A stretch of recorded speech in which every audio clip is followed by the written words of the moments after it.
Hi, and welcome to Dr. V's AP Chemistry webcast. Before I get started, I'd like to give a shout out to Dylan, Aiden, and Tal, who helped me put this PowerPoint together and really did most of the work. And I'd like to focus right now on Hess's Law. This is a problem-solving strategy that's really helpful. AP Chemistry students find themselves using it frequently. So what I'd like to accomplish in this webcast is to just go through thermochemical equations, which are the main approach we're using to solve Hess's Law today, and to complete a practice problem. I do want to point out right now that there is another way to do Hess's Law, and though the other approach uses enthalpies of formation data, which is not what we're doing in this webcast. I do have a webcast on enthalpy of formation problems for Hess's Law, but that's a separate topic. It would be too much to put in one webcast. So let's start by talking about thermochemical equations. Sometimes when we have a balanced chemical equation, that equation will actually include the energy term.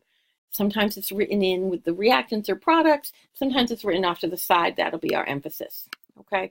So for example, when we combust methane, like in our furnace, if we have complete combustion of methane, it turns out that 802.4 kilojoules of energy are released for each mole of methane. So what a thermochemical equation really does is show energy mass relationships. All right. So for 2 moles of oxygen, we get the 802.4 kilojoules. So we do have to keep those coefficients in mind when we're working with these a little bit. But they're very common. It's an easy way to represent this information. Right. Things you should know about manipulating thermochemical equations. These are some of the skills we need to be able to do Hess's Law problems. If we take the whole equation and multiply it through by some value, the delta H term is multiplied by the same value. Now, in this case, of course, delta H is negative because it is an exothermic reaction. Okay. If we were to scale this up and have 2 moles of methane react completely, so we get 2 moles of CO2 and 4 moles of water and so on, I'd get twice as much energy being released, so negative 1604.8 kilojoules, because I've scaled the reaction up. Really what I'm trying to say here is that enthalpy is an extensive property. If I burn more methane, more heat will be released. We know this is an exothermic process, but it does scale directly. Right. The other thing you should know about thermochemical equations is that sometimes we choose to write the reaction backwards. And when we do that, the sign of delta H changes, but its magnitude remains the same. So we've been talking about the combustion of methane as an exothermic reaction, right? The reverse reaction would have the same value for delta H, but a positive sign. So although this second reaction isn't going to occur by itself under normal conditions, right, it would involve absorbing 802.4 kilojoules. All right, so those are the important manipulations. You can multiply the equation through by a factor, delta H gets changed by that factor. If you flip the equation, the sign of delta H changes. And these really are the skills we're going to use when we get into Hess's Law problems. Hess's Law has been around for a while. It's really experimentally developed. My students often do a lab where we carry out some reactions and show that Hess's Law actually holds up experimentally. And what it states is that the overall energy change of the reaction, or the enthalpy change, is the same whether the reaction occurs in one step or in several steps. So for our purposes, what this means is that if I can come up with a series of reactions that add up to the overall change I'm interested in, I'm going to get the same value for delta H. All right. I do want to point out that when you're doing Hess's Law problems, states of matter are really important. Gases and liquids of the same substance have different energy contents, and so they're not interchangeable. So you do need to pay attention to those states of matter when you're looking at your equations. All right. And the overall strategy we're going to use is we're going to make our different steps add up to the overall equation.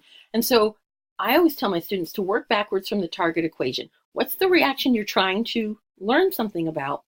Make everything else add up to that using our skills by either multiplying through by coefficients or by flipping equations as we need to. And you're always working backwards from the target. So let's do this Hess's Law problem here. We're given 2 thermochemical equations. The synthesis of 4 moles of phosphorus pentachloride gas from its elements, and its energy change, and the synthesis of phosphorus pentachloride gas from phosphorus trichloride and chlorine gas. All right, we have the delta H's for these, and we want to make these two reactions, or use this information to find the enthalpy change for the reaction of making phosphorus solid and chlorine gas from phosphorus trichloride.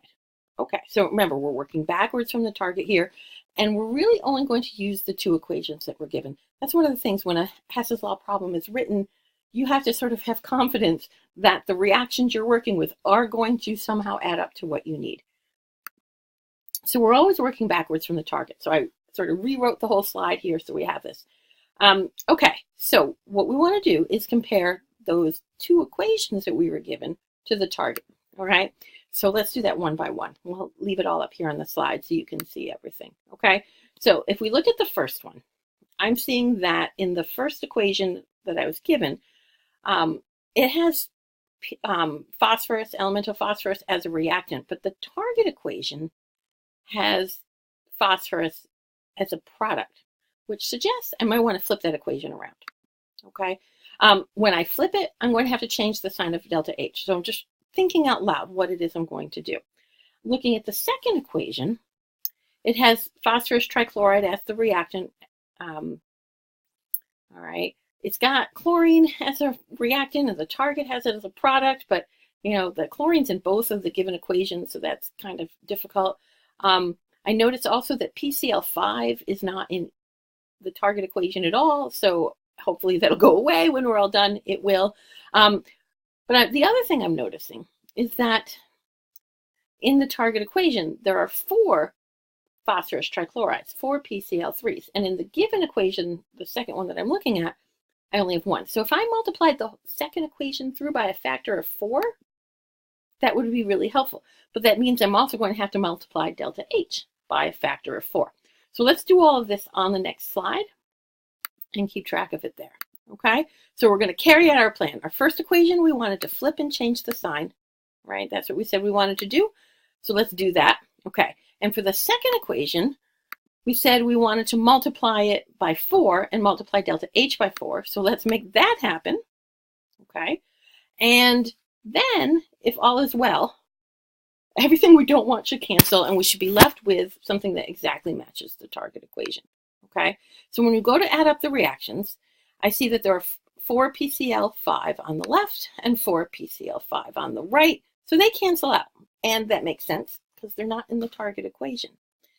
The other thing I'm noticing is that I have 4 chlorine molecules on the left and 10 chlorine molecules on the right. I can consolidate those terms. It's a very algebraic kind of thing, right? I can essentially subtract the 4 Cl2 molecules from both sides, leaving me with a net of 6 Cl2 on the product side. And so I can add those guys up and then add up the delta H's, all right? And I have my answer. All right. So it's really about the process. That's what I find is the key to Hess's Law problems. You work through the process. You're always asking yourself, do I want to keep the equation as written or do I want to flip it?